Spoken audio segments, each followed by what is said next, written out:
I never thought my sister's wedding would be the day everything changed. Looking back, I should have known something was wrong when my invitation arrived 3 days before the ceremony. Kitchen staff entrance only. It read in elegant gold script with a crude arrow drawn pointing to the back of the venue. My sister Olivia had always been the golden child. While I chose to work with underprivileged children as a teacher, she climbed the corporate ladder with perfectly manicured nails and designer heels. Our parents never let me forget the difference between us. "Why can't you be more like your sister?" Mom would say, shaking her head at my simple clothes and practical shoes. "Look at her. Engaged to Nathan Brooks, CEO of Brooks Enterprises. And what do you have to show for yourself?" What they didn't know was that I had plenty to show, just not in ways they could understand. My small apartment might not be impressive, but the smiles of my students when they finally grasp a difficult concept, those are worth more than any luxury condo. Still, I went to the wedding. Olivia was my sister after all, even as she'd grown more distant since getting engaged to Nathan.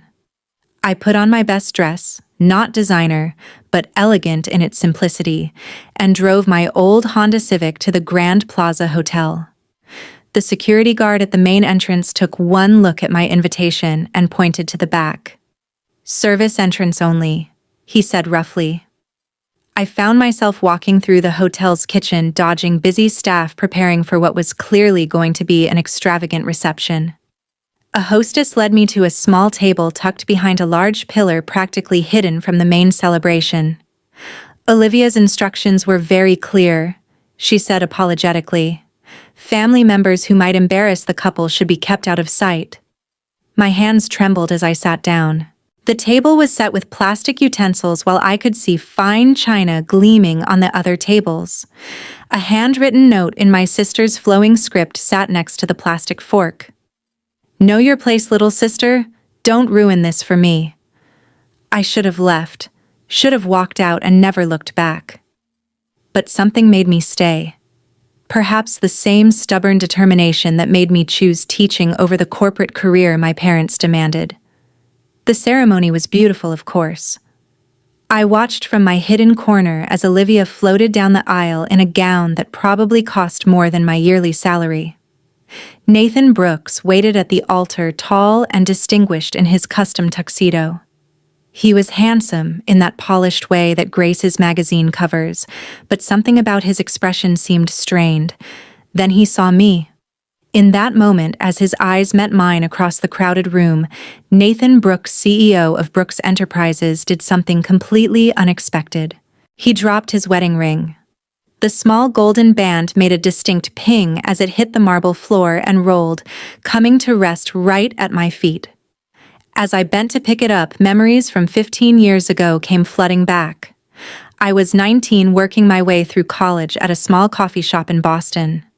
He was 22, a regular customer who always ordered the same thing: black coffee, no sugar. Back then, he wasn't Nathan Brooks, CEO. He was just Nate. A graduate student with dreams of changing the world through ethical business practices. We'd spent 6 beautiful months together sharing dreams and plans for the future. He wanted to revolutionize corporate responsibility. I wanted to teach. We talked about combining our passions, somehow maybe starting a foundation for education. Then he disappeared. No explanation. No goodbye. Just vanished from my life completely. I tried to find him, but it was like he never existed.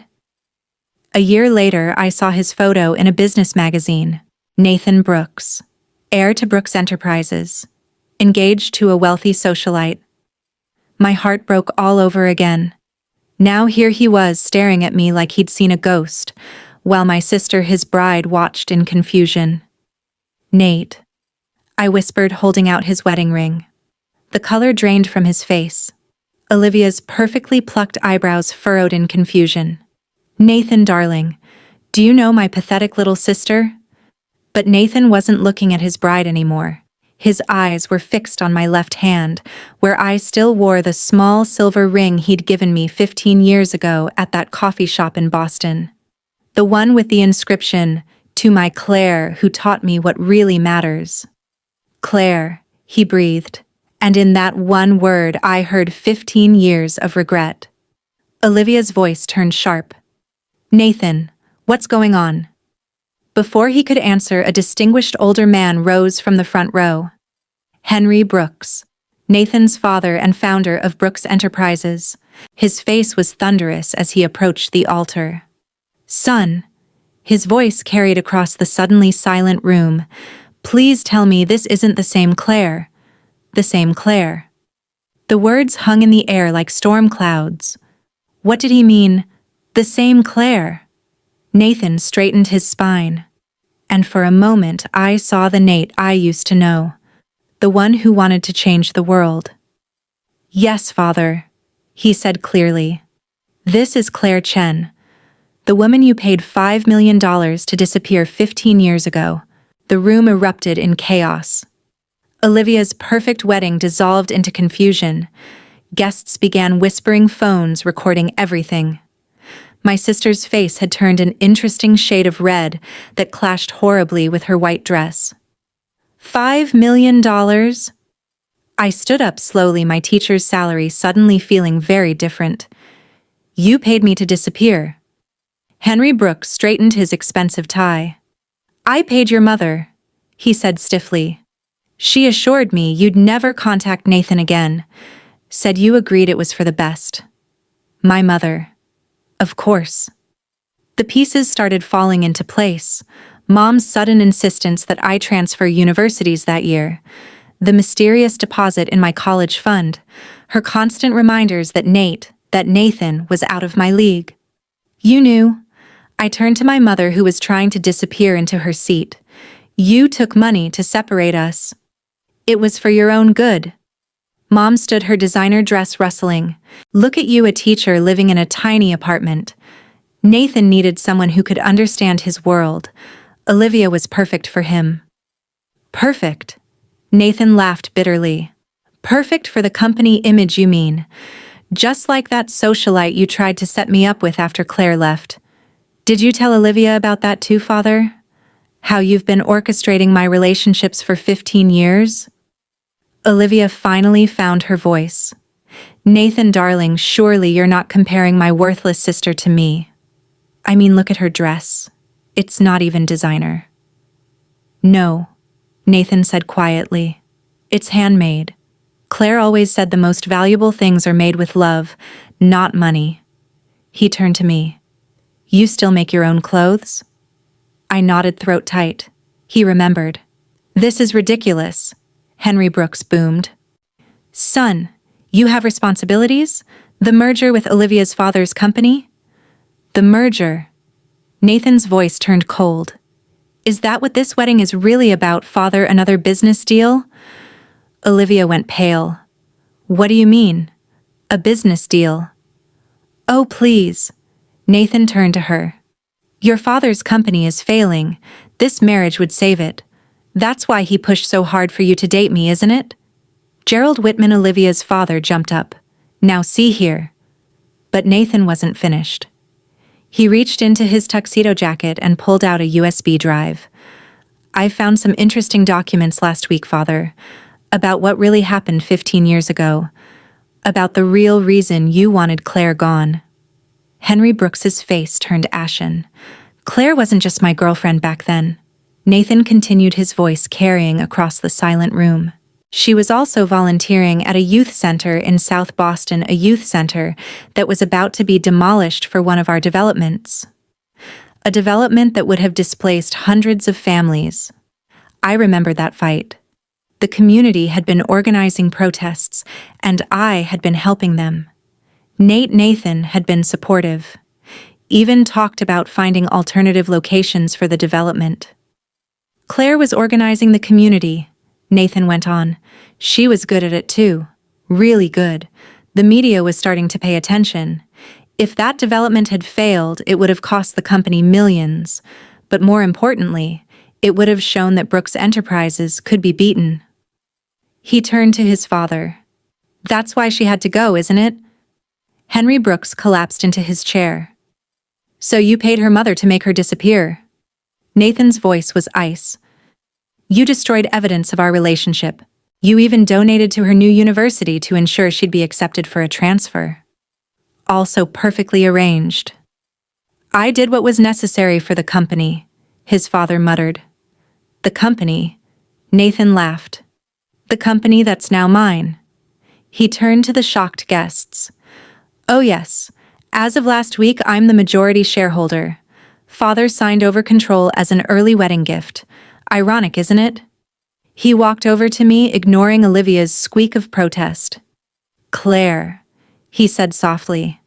I spent 15 years thinking you'd abandon me. 15 years trying to be the son my father wanted. Then last week I found these documents. And I finally understood. I was going to stop the wedding, but then I saw your name on the guest list. Seated in the kitchen, I added dryly. He smiled. Olivia always did have a flair for drama. He turned to my sister. The wedding's off, by the way. You might want to check your father's company's financials before he tries to arrange another merger. Olivia screamed, throwing her bouquet at us. It hit a champagne pyramid instead, sending crystal glasses crashing to the floor. As my first act as CEO, Nathan announced over the chaos, Brooks Enterprises is establishing a $100 million foundation for educational initiatives in underserved communities. He looked at me. We need a director who understands both education and community organizing. Interested? My mother jumped up. Claire, darling, I always knew you had potential. Save it, I cut her off. I think you've done enough helping for one lifetime. I turned to Nathan. The foundation job, does it come with a corner office?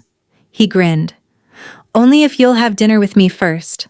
I know this little coffee shop in Boston. You can't do this, Olivia shrieked. Daddy, do something, men. But her father was already rushing out, phone in hand, probably calling his accountant. Henry Brooks stood up shakily. Son, think about what you're doing. Oh, I have father for 15 years. Nathan took my hand. The company's image could use some updating, don't you think? Less corporate greed, more social responsibility. Claire always said the measure of success isn't how much money you make, but how many lives you improve. My sister launched into another screaming fit, but I barely heard her.